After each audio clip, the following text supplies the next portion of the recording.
ಇನ್ನು ಈವರೆಗಿನ ಬಿಜೆಪಿ ಬಣ ಬಡಿದಾಟಕ್ಕೆ ಸಂಪೂರ್ಣವಾಗಿ ಬ್ರೇಕ್ ಬೀಳುತ್ತಾ ಅನ್ನುವಂತಹ ಪ್ರಶ್ನೆ ಈಗ ಎದುರಾಗ್ತಾ ಇದೆ.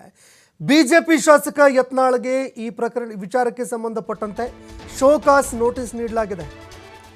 ಪಕ್ಷದಲ್ಲಿ ಇರುವಂತಹ ಅಸಮಾಧಾನ, ಬಣ ರಾಜಕೀಯಕ್ಕೆ ಸಂಬಂಧಪಟ್ಟಂತೆ ಕೇಂದ್ರ ಶಿಸ್ತು ಸಮಿತಿಯಿಂದ ನೋಟಿಸ್ ಜಾರಿ ಮಾಡಲಾಗಿದೆ. ಬಿಜೆಪಿ ಕೇಂದ್ರ ಸಮಿತಿಯಿಂದ ಈ ಒಂದು ನೋಟಿಸ್ ನೀಡಲಾಗಿರುವಂಥದ್ದು. 10 ದಿನಗಳಲ್ಲಿ ಇದಕ್ಕೆ ಉತ್ತರ ನೀಡುವಂತೆ ಸೂಚನೆ ಕೂಡ ನೀಡಲಾಗಿದೆ. ನಿನ್ನೆಯಷ್ಟೇ ದೆಹಲಿಗೆ ಯತ್ನಾಳ್ ಅವರು ತೆರಳಿದ್ದಾರೆ. ನಿನ್ನೆ ತಾನೇ ಅವರು ದೆಹಲಿಗೆ ತೆರಳಿದ್ರು. ಹೈಕಮಾಂಡ್ ನಾಯಕರನ್ನ ಭೇಟಿಯಾಗಿ ಮಾತುಕತೆ ಕೂಡ ನಡೆಸೋದಕ್ಕೆ ಮುಂದಾಗ್ತಿದ್ರು. ಎಲ್ಲೋ ಒಂದೆಡೆ ಇಡೀ ರಾಜ್ಯದಾದ್ಯಂತ BY ವಿಜಯೇಂದ್ರ ಅವರ ನಾಯಕತ್ವ ಕೊನೆಯಾಗುತ್ತೆ ಅನ್ನುವಂತಹ ಒಂದು ಚರ್ಚೆಗಳು ಕೂಡ ಆರಂಭ ಆಗಿತ್ತು. ಆದರೆ ಈಗ ಯತ್ನಾಳ್ ಅವರಿಗೆ ಬಿಗ್ ಶಾಕ್ ಎದುರಾಗಿದೆ.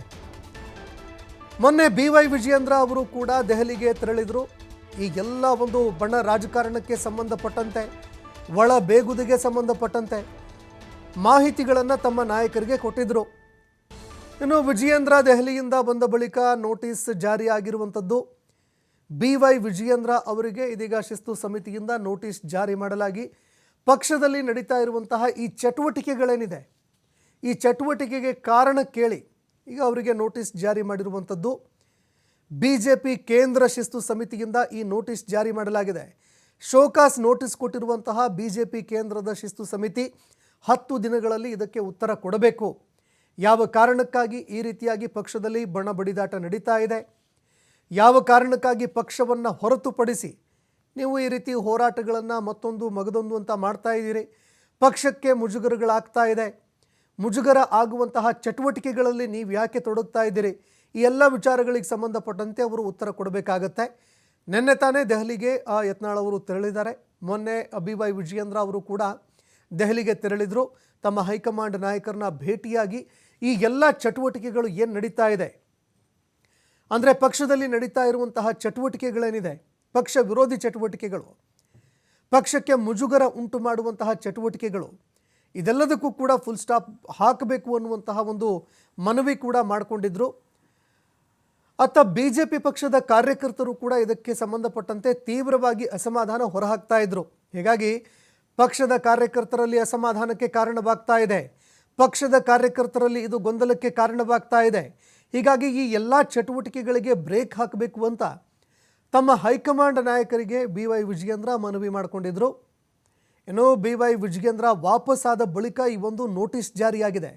ಇದಕ್ಕೆ ಸಂಬಂಧಪಟ್ಟಂತೆ BY ವಿಜಯೇಂದ್ರ ಯಾವ ರೀತಿ ಪ್ರತಿಕ್ರಿಯೆ ಕೊಡ್ತಾರೆ, ಅವರ ಒಂದು ಮುಂದಿನ ನಡೆ ಏನಾಗಿರುತ್ತೆ ಅದನ್ನು ಕೂಡ ಕಾದು ನೋಡಬೇಕಾಗತ್ತೆ. ಇನ್ನು ಈ ಒಂದು ವಿಚಾರಕ್ಕೆ ಸಂಬಂಧಪಟ್ಟಂತೆ ಬಸನಗೌಡ ಪಾಟೀಲ್ ಯತ್ನಾಳ್ ಅವರ ಉತ್ತರ ಏನಾಗಿರುತ್ತೆ, ಯಾಕಂದರೆ 10 ದಿನಗಳಲ್ಲಿ ಅವರು ಉತ್ತರ ಕೊಡಬೇಕಾಗತ್ತೆ. ಅವರು ಯಾವ ರೀತಿಯಾಗಿ ಇದಕ್ಕೆ ಉತ್ತರವನ್ನು ಕೊಡ್ತಾರೆ ಅನ್ನುವಂಥದ್ದನ್ನು ಕೂಡ ಕಾದು ನೋಡಬೇಕಾಗತ್ತೆ. ಇನ್ನು ದಾವಣಗೆರೆಯಲ್ಲಿ ಸಮಾವೇಶ ಮಾಡೋದಕ್ಕೂ ಕೂಡ, ಕಾರ್ಯಕ್ರಮ ಮಾಡೋದಕ್ಕೂ ಕೂಡ ತಯಾರಿ ಮಾಡಿಕೊಳ್ಳಲಾಗ್ತಾ ಇತ್ತು.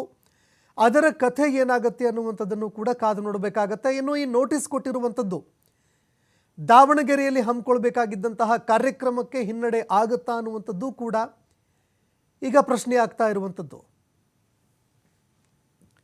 ಈ ಬಗ್ಗೆ ಮತ್ತಷ್ಟು ಮಾಹಿತಿ ಕೊಡ್ತಾರೆ ಪ್ರತಿನಿಧಿ ರಾಕೇಶ್, ಫೋನ್ ಸಂಪರ್ಕದಲ್ಲಿ ಜಾಯ್ನ್ ಆಗಿದ್ದಾರೆ. ರಾಕೇಶ್, ಯತ್ನಾಳ್ ಅವರಿಗೆ ಈವರೆಗೂ ಕೂಡ ನೋಟಿಸ್ ಜಾರಿ ಆಗಿರಲಿಲ್ಲ. RSS ಕೂಡ ಮಧ್ಯಪ್ರವೇಶ ಮಾಡಿತು. BJP ಹೈಕಮಾಂಡ್ ನಾಯಕರು ಕೂಡ ಬುದ್ಧಿವಾದ ಹೇಳಿದ್ರು. ಆದರೆ ಬೈ ಎಲೆಕ್ಷನ್ ನಂತರ ಈ ಒಂದು ಬಣ ಬಡಿದಾಟ ತೀವ್ರ ಉತ್ತುಂಗಕ್ಕೂ ಕೂಡ ಏರಿತ್ತು. ಈಗ ಶೋಕಾಸ್ ನೋಟಿಸ್ ನೀಡಲಾಗಿದೆ ಶಿಸ್ತು ಸಮಿತಿಯಿಂದ.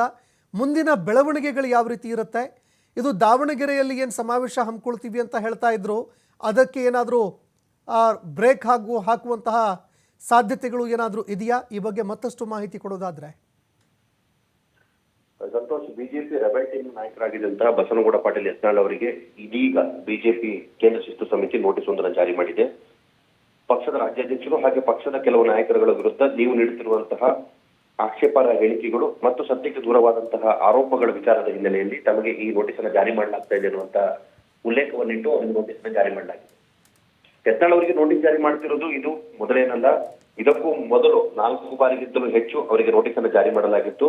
ಶಿಸ್ತು ಕ್ರಮದ ವಿಚಾರವನ್ನು ಕೇಳಿ ಕೂಡ ಅವರಿಂದ ಉಲ್ಲೇಖವನ್ನು ಅಂದ್ರೆ ಸ್ಪಷ್ಟನೆಯನ್ನು ಕೇಳಲಾಗಿತ್ತು. ಅದೆಲ್ಲಕ್ಕೂ ಕೂಡ ಅವರು ಉತ್ತರವನ್ನ ಕೊಟ್ಟಿದ್ರು.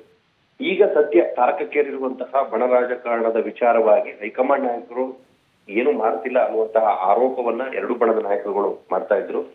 ಸೊ ಆ ಹಿನ್ನೆಲೆಯಲ್ಲಿ ಶಿಸ್ತು ಸಮಿತಿ ಇಂಥದ್ದೊಂದು ಎಚ್ಚರಿಕೆಯನ್ನ ಕೊಟ್ಟಿದೆ.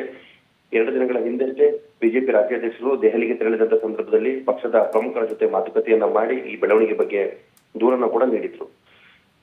ಪಕ್ಷದ ವೇದಿಕೆ ವಿಚಾರವಾಗಿನ ಚರ್ಚೆಯಲ್ಲಿ ಪಕ್ಷಕ್ಕೆ ಡ್ಯಾಮೇಜ್ ಆಗುವಂತಹ ನಡೆಯನ್ನ ತಂಡ ತೆಗೆದುಕೊಳ್ತಾ ಇದೆ. ಜನಪರವಾದ ಹೋರಾಟಕ್ಕೆ ನಮ್ಮ ಅಭ್ಯಂತರ ಯಾವುದೂ ಇಲ್ಲ. ಆದ್ರೆ ಪಕ್ಷದ ನೆಲೆಗಟ್ಟು ಚಿಹ್ನೆಯನ್ನು ಬಳಸಿಕೊಂಡು ಪಕ್ಷದ ನೀವೇ ನೇಮಿಸಿದಂತ ರಾಜ್ಯಾಧ್ಯಕ್ಷರ ವಿರುದ್ಧ ಮಾಡ್ತಿರುವಂತಹ ಈ ಆರೋಪಗಳು ಎಷ್ಟರ ಮಟ್ಟಿಗೆ ಸರಿ, ಕಾರ್ಯಕರ್ತರ ವಲಯಕ್ಕೆ ಇದರಿಂದ ಹೋಗುವ ಸಂದೇಶ ಏನು, ಈ ಬಗ್ಗೆ ತಾವು ಗಂಭೀರ ಮಾಡಬೇಕು, ಹಾಗೆ ಇದಕ್ಕೆ ಶಿಸ್ತು ಕ್ರಮವನ್ನು ಜರುಗಿಸಬೇಕು ಅನ್ನುವಂತಹ ಒತ್ತಾಯವನ್ನು ಅವರು ಮಾಡಿದ್ರು. ಆ ಹಿನ್ನೆಲೆಯಲ್ಲಿ ಶಿಸ್ತು ಸಮಿತಿ ನೋಟಿಸ್ ಅನ್ನು ಜಾರಿ ಮಾಡಿದೆ. ಇದರಿಂದ ಅಂದ್ರೆ ಶೀಘ್ರದಲ್ಲೇ ನೋಟಿಸ್ ಉತ್ತರಿಸಬೇಕು ಅನ್ನುವಂತಹ ವಿಚಾರವನ್ನು ಕೂಡ ಅದರಲ್ಲಿ ನಮೂದಿಸಲಾಗಿದೆ. ಯತ್ನಾಳ್ ಅವರು ಇದಕ್ಕೆ ಸ್ಪಷ್ಟೀಕರಣವನ್ನು ಕೊಡಬಹುದೇ ಹೊರತು ಬೇರೆ ಯಾವುದೇ ರೀತಿಯಾದಂತಹ ದೊಡ್ಡ ಬೆಳವಣಿಗೆಗಳು ಇದರಿಂದ ಕಾಣಲು ಸಾಧ್ಯವಾಗೋದಿಲ್ಲ. ಆದ್ರೆ ಈಗ ರಾಜ್ಯಾಧ್ಯಕ್ಷರ ಬಣಕ್ಕೆ ಸದ್ಯಕ್ಕೆ ಒಂದು ರೀತಿಯ ಮೇಲುಗೈ ಸಿಕ್ಕಿದೆ. ಮುಂದುವರೆದ ಈ ಶಿಸ್ತು ಕ್ರಮದ ವಿಚಾರಗಳಿಗೆ ಅವರು ಕೊಟ್ಟಿರುವಂತಹ ಸ್ಪಷ್ಟನೆಯನ್ನ ಉಲ್ಲೇಖಿಸಿ ನಂತರದಲ್ಲಿ ಕಟ್ಟುನಿಟ್ಟಿನ ಕ್ರಮ ಜಾರಿ ಮಾಡುವಂತಹ ಸಾಧ್ಯತೆಗಳು ಕೂಡ ಇದೆ. ಆದ್ರೆ ಭಿನ್ನರ ಬಣದಿಂದ ಇದಕ್ಕೆ ಯಾವುದೇ ರೀತಿಯಾದಂತಹ ದೊಡ್ಡ ಪ್ರತಿಕ್ರಿಯೆ ಸಿಗಲಾರದು. ಅವರ ಉದ್ದೇಶಿತ ಕಾರ್ಯಕ್ರಮಗಳು ಯಾವ ರೀತಿ ಸಾಗ್ತಾ ಇದೆ ಅದು ಯಥಾವತ್ತಾಗಿ ಮುಂದುವರಿಯಲಿದೆ. ಸಂತೋಷ್, ಧನ್ಯವಾದಗಳು ರಾಕೇಶ್ ನಿಮ್ಮೆಲ್ಲ ಮಾಹಿತಿಗೆ.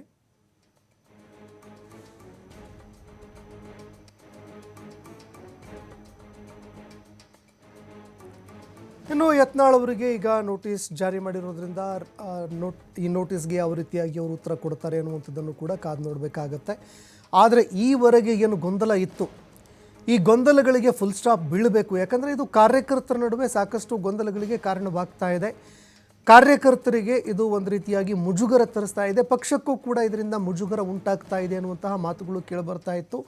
ಪಕ್ಷದ ಕಾರ್ಯಕರ್ತರು ಕೂಡ ನಾವು ಯಾರಿಗೂ ಮುಖ ತೋರ್ಸೋಕ್ಕಾಗ್ತಾ ಇಲ್ಲ ಅಂತ ಅವರು ಕೂಡ ಮುಜುಗರ ವ್ಯಕ್ತಪಡಿಸ್ತಾ ಇದ್ದರು. ಹೀಗಾಗಿ ಯತ್ನಾಳ್ ಅವರಿಗೆ ಜಾರಿಯಾಗಿರುವಂತಹ ಈ ನೋಟಿಸ್ BY ವಿಜಯೇಂದ್ರ ಬಣ ಏನಿದೆ ಅದಕ್ಕೆ ಒಂದು ರೀತಿಯಾಗಿ ಶಕ್ತಿ ತುಂಬುತ್ತೆ ಅಂತ ಹೇಳಿದರೂ ಕೂಡ ತಪ್ಪಾಗೋದಿಲ್ಲ. ಆದರೆ ಇದಕ್ಕೆ ಸಂಬಂಧಪಟ್ಟಂತೆ ಇದೀಗ ಯತ್ನಾಳ್ ಅವರು ಯಾವ ರೀತಿಯಾಗಿ ಉತ್ತರ ಕೊಡ್ತಾರೆ, ಅದೇ ರೀತಿ ಇದನ್ನು ಯಾವ ರೀತಿಯಾಗಿ ಸಮರ್ಥನೆ ಮಾಡಿಕೊಳ್ತಾರೆ ಅದನ್ನು ಕೂಡ ಕಾದು ನೋಡಬೇಕಾಗತ್ತೆ. ಇದು ಮುಂದಿನ ದಿನಗಳಲ್ಲಿ BJPಯಲ್ಲಿ ಯಾವ ರಾಜಕೀಯ ಬೆಳವಣಿಗೆಗಳಿಗೆ ಕಾರಣ ಆಗುತ್ತೆ ಅನ್ನುವಂಥದ್ದನ್ನು ಕೂಡ ಕಾದು ನೋಡಬೇಕಾಗತ್ತೆ. ಯಾಕಂದರೆ ಈಗಾಗಲೇ ಬೈ ಎಲೆಕ್ಷನ್ ಮುಗಿತಾ ಇದ್ದಂತೆ, ಫಲಿತಾಂಶ ಹೊರಬೀಳ್ತಾ ಇದ್ದಂತೆ ಈ ಒಂದು ಬಣ ರಾಜಕಾರಣ, ಈವರೆಗೆ ನಡೀತಾ ಇದ್ದಂತಹ ಬಣ ರಾಜಕಾರಣ ಉತ್ತುಂಗಕ್ಕೇರಿತ್ತು. ಇನ್ನು ಇದೇ ವಿಚಾರಕ್ಕೆ ಸಂಬಂಧಪಟ್ಟಂತೆ ಮಾತನಾಡೋದಕ್ಕೆ BJP ಮಾಜಿ ಶಾಸಕರಾಗಿರುವಂತಹ ರೇಣುಕಾಚಾರ್ಯ ಅವರು ಫೋನ್ ಸಂಪರ್ಕದಲ್ಲಿ ಜಾಯ್ನ್ ಆಗಿದ್ದಾರೆ. ಸರ್ ನಮಸ್ಕಾರ. ನಮಸ್ತೆ. ಈಗ ಪಕ್ಷಕ್ಕೆ ಒಂದು ರೀತಿಯಾಗಿ ಮುಜುಗರ, ಇದಕ್ಕಿಂತ ದೊಡ್ಡದು ಕಾರ್ಯಕರ್ತರಲ್ಲಿ ಬಹುದೊಡ್ಡ ಗೊಂದಲಕ್ಕೆ ಕಾರಣ ಆಗ್ತಾ ಇತ್ತು. BJPಯಲ್ಲಿ ನಡೀತಾ ಇರುವಂತಹ ಬಣ ರಾಜಕಾರಣ ಜನರಿಗೂ ಕೂಡ ಗೊತ್ತಿಲ್ಲ ಅಂತೇನಿಲ್ಲ. ಆದರೆ ಈ ಒಂದು ಶಿಸ್ತು ಸಮಿತಿಯಿಂದ ಜಾರಿಯಾಗಿರುವಂತಹ ನೋಟಿಸ್ ಏನಿದೆ ಇದರ ನಂತರವಾದರೂ BJPಯಲ್ಲಿ ನಡೀತಾ ಇರುವಂತಹ ಈ ಬಣ ರಾಜಕಾರಣಕ್ಕೆ ಫುಲ್ ಸ್ಟಾಪ್ ಬೀಳಬಹುದಾ? ಸರ್, ಒಂದು ಇಲ್ಲಿ ಬಣ ರಾಜಕೀಯ ಇಲ್ಲ ಮೊದಲನೇದಾಗಿ. ಇನ್ನ ಎರಡನೇದು, ವ್ಯಕ್ತಿಗಿಂತ ಪಕ್ಷ ಮುಖ್ಯ, ಪಕ್ಷಕ್ಕಿಂತ ದೇಶ ಮುಖ್ಯ ಅಂತಕ್ಕಂಥ ನಮ್ಮ ಸಂಘಟನೆ, ನಮ್ಮ ಪರಿವಾರದವರು ನಮ್ಗೆ ಹೇಳ್ಕೊಟ್ಟಿರ್ತಕ್ಕಂಥ ಒಂದು ಸಂಸ್ಕಾರ, ನಮಗೆ ಸಂಸ್ಕೃತಿಯನ್ನು ಕಲಿಸ್ಕೊಟ್ಟಿದ್ದಾರೆ. ಹಾಗಾಗಿ ನಮ್ಮ ಮಾತುಗಳು ನಮ್ಮ ನಾಲಿಗೆ ಹಿಡಿತ ನಮ್ಮ ಕೈಯಲ್ಲಿ ಇರ್ಬೇಕವನ್ನ ಈ ರೀತಿ ಮಾತಾಡ್ತಾ ಹೋದ್ರೆ ರಾಜ್ಯದ ಜನರಿಗೆ ತಪ್ಪು ಸಂದೇಶ ಹೋಗುತ್ತೆ, ಕಾರ್ಯಕರ್ತರ ಮುಖಂಡರಿಗೆ ಆತ್ಮವಿಶ್ವಾಸ ಬರಬೇಕು. ನಾವು ತಪ್ಪು ಮಾಡಿದಾಗ ನಮ್ಮ ರಾಷ್ಟ್ರೀಯ ನಾಯಕರು ಸಹಜವನ್ನು ಎಲ್ಲವನ್ನೂ ಕಾದು ನೋಡ್ತಾರೆ. ಯಾವ ಸಂದರ್ಭದಲ್ಲಿ ತೀರ್ಮಾನ ತೆಗೆದುಕೊಳ್ಬೇಕು, ತೀರ್ಮಾನ ತೆಗೆದುಕೊಳ್ತಿದ್ರೆ ನಾವು ಪಕ್ಷಕ್ಕಿಂತ ಯಾರು ದೊಡ್ಡವರ ಸ್ಥಾನ. ವಿಜೇಂದ್ರನ ಅಧ್ಯಕ್ಷರು ಮಾಡಿದ್ದು ನಮ್ಮ ರಾಷ್ಟ್ರೀಯ ನಾಯಕರ ವಿನಃ ನರೇಂದ್ರ ಮೋದಿಜಿಯವರು, ಅಮಿತ್ ಶಾ, ನಡ್ಡಾ ಮತ್ತು ಸಂತೋಷಿಯವರು. ಹಾಗಾಗಿ ಅದನ್ನ ಟೀಕೆ ಮಾಡ್ತಾರೆ ಅಂದ್ರೆ ನಮ್ಮ ಪ್ರಧಾನಮಂತ್ರಿ ಟೀಕೆ ಮಾಡೋದು ಒಂದೇ. ದಯಮಾಡಿ ನಾವೆಲ್ಲರೂ ಅರ್ಥ ಮಾಡ್ಕೊಳ್ಬೇಕು. ನಮ್ಮ ಕಾರ್ಯಕರ್ತರು ನೋಡಿ, ಇದು ಹಿರಿಯರ ತ್ಯಾಗ ಬಲಿದಂತ ಕಟ್ಟಿದಂತ ಪಕ್ಷ ಜನಸಂಘ. ನೋಡಿ, ಅಟಲ್ಜಿ ಅದ್ವಾನಿ ಅವರು ಎಂತ ಜೋಡಿ ಸರ್, ಎಷ್ಟು ಒಳ್ಳೆ ಕೆಲಸ ಮಾಡಿದ್ರು. ಈ ದೇಶದ ಜನ ಅನಿವಾರ್ಯವಾಗಿ ನಮ್ಮ ಪಕ್ಷದ ಒಂದು ನಿರ್ಧಾರಕ್ಕೆ ದೇಶದ ಜನ ಸ್ವಾಗತ ಮಾಡಿ ನರೇಂದ್ರ ಮೋದಿ ಅವರನ್ನು 3 ಬಾರಿ ಪ್ರಧಾನಮಂತ್ರಿ 3 ಬಾರಿ ಮಾಡಿದ್ದಾರೆ. ಮೊನ್ನೆ ಮಹಾರಾಷ್ಟ್ರದಲ್ಲಿ ಎಂತ ರಿಸಲ್ಟ್ ಇದೆ ಸರ್. ಅಲ್ಲ ಸರ್, ಅದು ನಿಜ.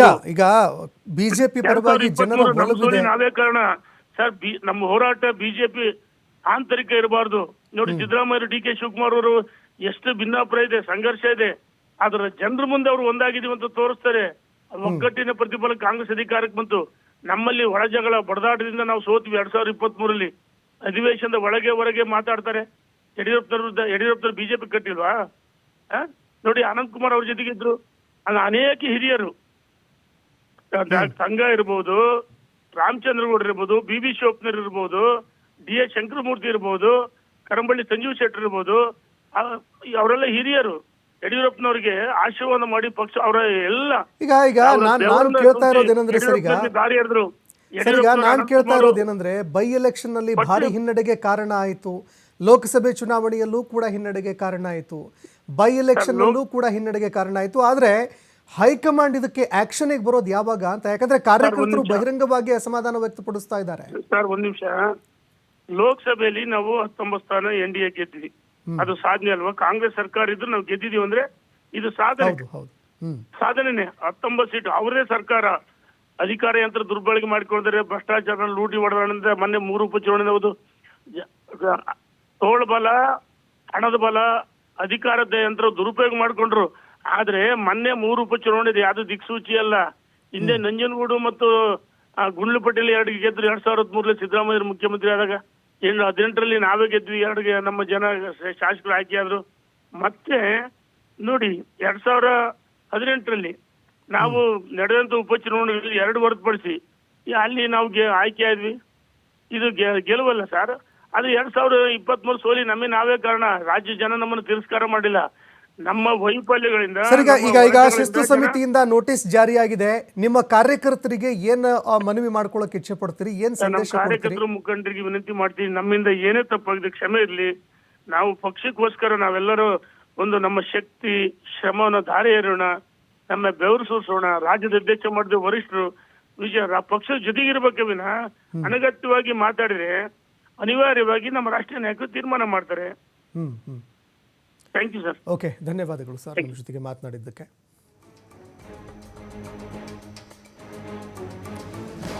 ಇನ್ನು ಪ್ರಮುಖವಾಗಿ ಕಾರ್ಯಕರ್ತರಲ್ಲಿ ಗೊಂದಲಕ್ಕೆ ಕಾರಣ ಆಗಿತ್ತು. ಇನ್ನು ಮುಂದೆ ಕಾರ್ಯಕರ್ತರ ಗೊಂದಲಗಳಿಗೆ ಹೈಕಮಾಂಡ್ ನಾಯಕರು ತೆರೆ ಎಳಿತಾರೆ ಅನ್ನುವಂತಹ ಮಾತನ್ನು ಇದಕ್ಕೆ ಸಂಬಂಧಪಟ್ಟಂತೆ ರೇಣುಕಾಚಾರ್ಯ ಅವರು ಹೇಳ್ತಾ ಇದ್ರು.